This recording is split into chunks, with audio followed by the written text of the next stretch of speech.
Well, good morning. Welcome to Thursday's St Albans Thought for the Day. Apologies if you were expecting Terry today. He's taken a couple of days off and didn't have time to record something before he went. I hope he's having a good time away. I've actually got a day off today as well. I'm going to walk a chunk of Longwind, but that's a bit later on in the day.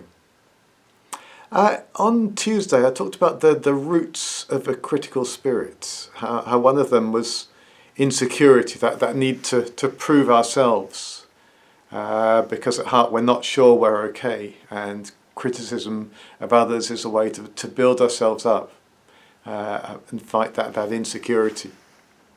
But I said there was also another root, another root cause of that critical spirit. And in some ways this feels almost the opposite, because this is the other root of a critical spirit, is when we think we are secure, but we found our security in the wrong thing.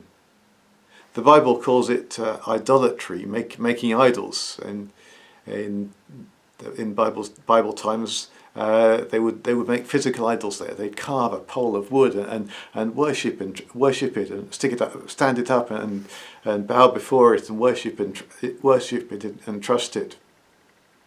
Maybe we don't do that anymore, but there are lots of ways in which we do the same thing. We too put our trust in things which are not God. I mean, it's not that the things that are bad in themselves. We put our trust in good things. The trouble is we take good things and we take one of the O's out and turn them into God things.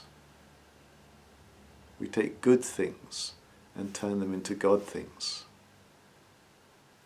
And that's where the problem lies, because God, the true God, is unchangeable, utterly reliable. He's our rock, our fortress.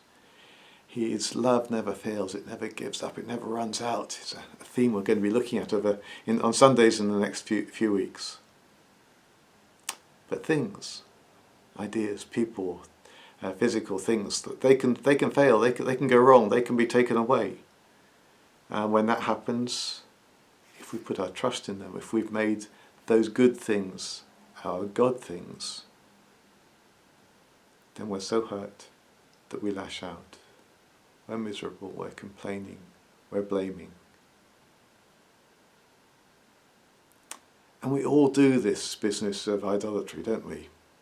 And the whole kind of sports industry, whole sports system is built on it. We're encouraged to be happy when 11 men, or maybe 11 women now, manage to kick a ball into one particular net. And if the other 11 kick the ball into the other net more often, we're supposed to be miserable. The whole thing's set up to make it that way.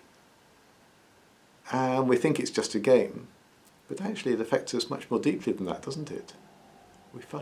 People start to find their identity in the results of their football team. That's why fights break out. That's why. But it's not just sports, is it? It's how we put our trust in our houses, our cars, our family events. We're longing for this event, this family gathering or gathering of some friends, and it doesn't happen. We've made an idol of it.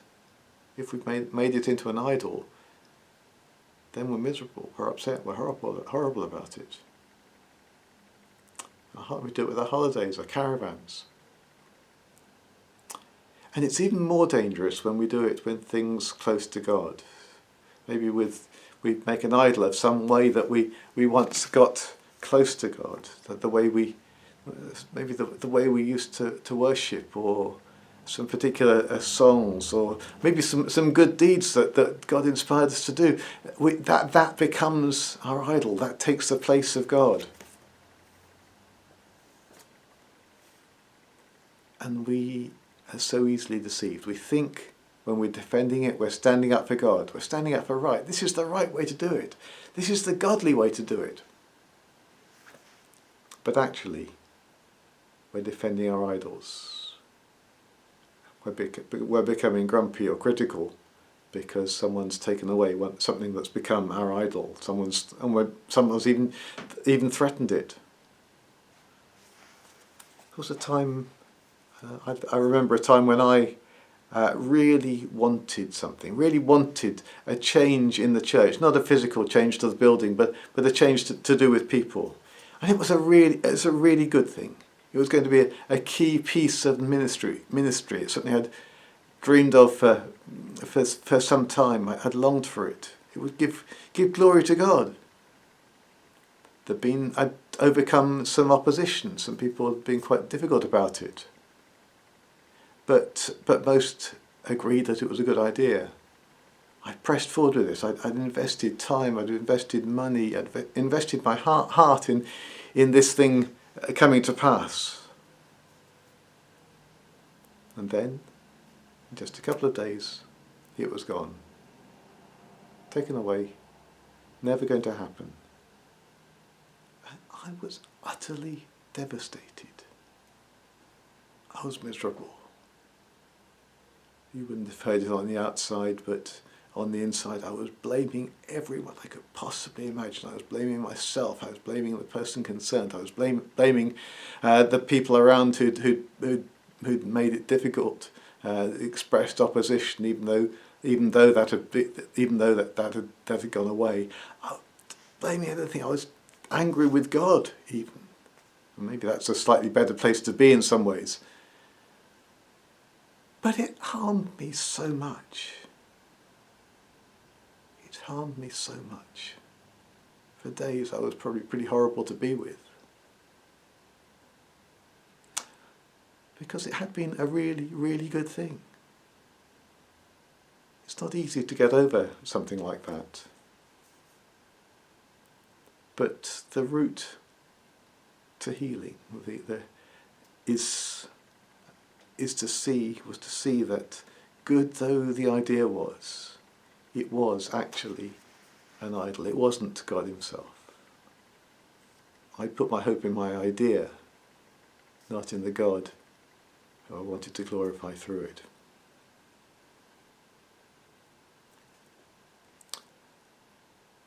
That's as far as I want to go today. I'll probably pick up on this. There's another angle to this, maybe another flip side of this, which I'll talk about tomorrow. But for now, let's be careful. Let's be careful not to take those good things and make them into God things. Let's be still and know that God is God. Well, may God bless you today. I'll see you tomorrow, providing I get back from my walk. God bless. Bye.